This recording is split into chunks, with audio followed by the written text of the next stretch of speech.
Assalamualaikum warahmatullahi wabarakatuh. Bagaimana kabarnya hari ini adik-adik semuanya? Hari ini kita akan belajar membaca metode Glendomen T7 kata hewan. Jangan lupa like and subscribe channel YouTube Nurlan Cikasari. Ayo kita mulai belajar.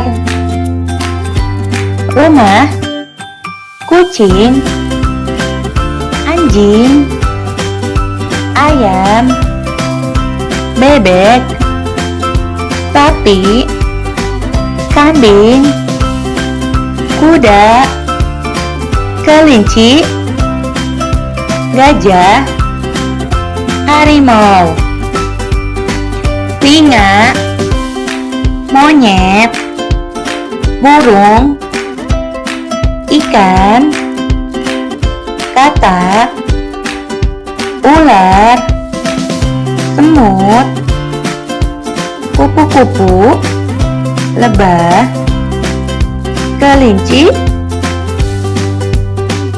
Terima kasih adik-adik semuanya.